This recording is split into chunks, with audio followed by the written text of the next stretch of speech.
everything that you see, everything that you consume, just about everything that's made by man, and some of the things that aren't even made by man are all transported by trucks. What if all the trucks stopped? Well, that's exactly that was happening with our friends in Canada. And I think that it sends a very interesting message because it is a very unique lifestyle to be a trucker. I do have some personal experience in the trucking industry. Actually, I was a truck driver for 1 year. I drove commercial buses for 7 years. So it's interesting what's going on, and that I'm going to talk about what if all the trucks stopped. Welcome to Chavez Live 360, brought to you by Live Masters, where we feel alive by going live, and your journey to video mastery begins here. If you don't know who I am, my name is Mike Chavez, and I've been on a live video journey since January the 31st, 2017. I go live every day with videos like this so we can get to know each other. Now, I'm here in the fabulous city of Las Vegas. Let me know where in the world that you're tuning in from. If you're going to be joining me live or you're going to catch the rerun, let me know that you were here. I don't know. Have you ever really thought about or taken for granted all the things that the trucks deliver? My father was a truck driver. He enlisted in the army and learned how to drive trucks in the army. He got out of the army, he served in the army, and then that's the job that he had his whole entire life. He drove trucks. He drove millions of miles, millions of safe miles, delivering different things, milk and grain and all kinds of good stuff, right? So he was a professional truck driver. And when I was uh, getting out into learning how to drive trucks and buses and stuff like that. I drove buses in Orange County for 7 years, and then I got laid off from that job. And then the state of California, because I lived in the state of California at the time, they paid for me to get my CDL, my commercial driver's license, so I can drive the big trucks. Now I was endorsed for tankers, hazmat. I could drive just about anything on the road. I even had a motorcycle license at the time. So there was nothing pretty much that I couldn't drive on, except the oversized stuff. And I actually drove trucks for 1 year, cross country. Now cross country, and it was teams. So I had a co-driver. Actually, I had like three different co-drivers, and it's very interesting. I'm sure you could imagine that you get to know people in the closer proximity, the more time that you spend with people, and that's exactly what it was.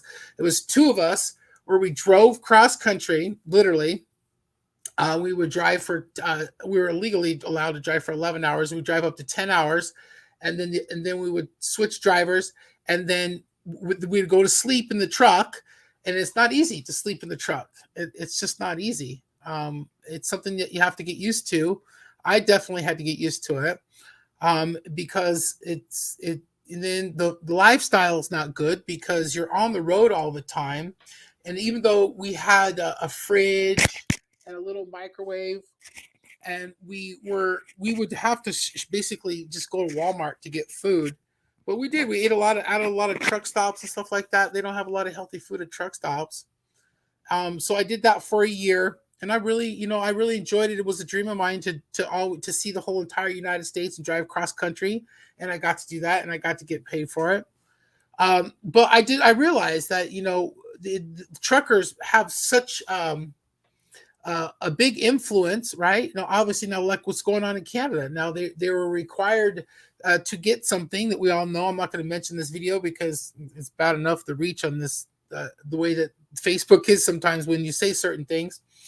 Um, we know what we're talking about, right? So the truck drivers are mandated to do something they don't want to do, and they're shutting down the country. That's what's going to happen in Canada. It's actually happening, and it's through the power of these truck drivers who do not feel that it's they just want their rights to be able to say what they want to do with their bodies, and it's just really interesting to see this, and from my perspective, because I did drive trucks for a year, and hats off to a trucker. I've seen some of the craziest things when I was driving. I drove in, I never experienced a real winter or real harsh weather until I drove through Wyoming in the winter, through Minnesota in the winter. and Kansas. I mean, there's some really cold places. I grew up in California pretty much my whole life, and I hadn't been in anywhere that was really cold. But some of the coldest places that I had been in is Wyoming, I think for sure, and the Dakotas and Minnesota. Oh my goodness, bone chilling cold, like double digit below zero with wind chill, just burr cold, and then to drive in that kind of stuff, it's I'll never forget this story that I was told by this instructor who was one of my instructors that taught us how to drive the buses. Now, I drove the buses again for like 7 years before I got laid off, and it was an amazing job. I drove those buses, the articulating buses that look like accordions. I used to drive those. It's so much fun to drive those. But this driving instructor was telling us to don't ever think that you're just a driver, you're just a bus driver, or you're just a truck driver. Don't ever think like that. And just think of how much responsibility that you have, right? So I mean, for example, like say take she used this as an example. She said, take a brain surgeon, for example. When a brain surgeon is working and he's doing his job and he screws up, how many people can the brain surgeon kill? Theoretically, that one person, right? That he's working on. Well, if you're driving a bus and you have 60, 80 people on a bus, a double articulating bus, a bus full of people, and you screw up, how many people can you kill? So it is a huge responsibility. Now, that was a great job. I've carried people. I've carried so many different things when I was driving the truck too for a year. It was just interesting going in and out of different warehouses, seeing how things were produced, and how truckers really are the backbone to our society. And I think, what if the trucks all stopped? Well, that's exactly what Canada is going to experience right now because it's happening. The country's it's going to shut down. Like, I mean, the supply chains around the world for certain things are, well, you hear about it.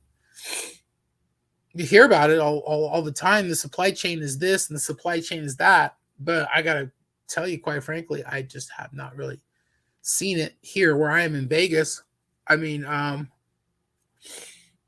stuff is still getting delivered.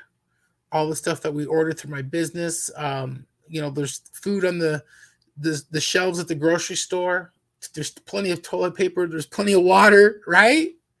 So it's just interesting to see what's going to happen. So listen, pray for these truckers and their families in Canada and what's going on, because look what happened in the Supreme Court not too long ago here, where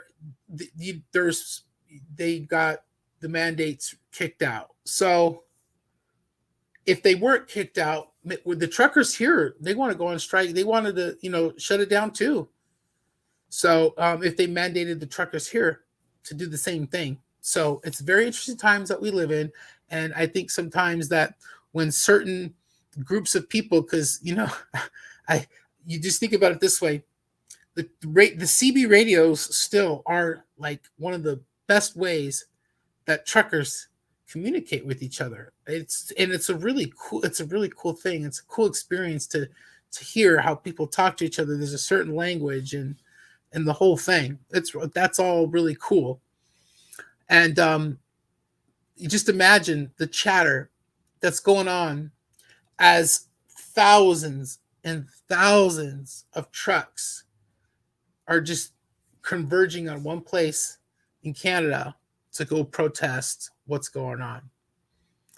So you get that many people together with a vision, a purpose, an idea, and something where maybe not one trucker shut her down, maybe not 100 truckers, maybe not 500, but when all of them in solidarity do it and they have support, then there's a reason why, folks.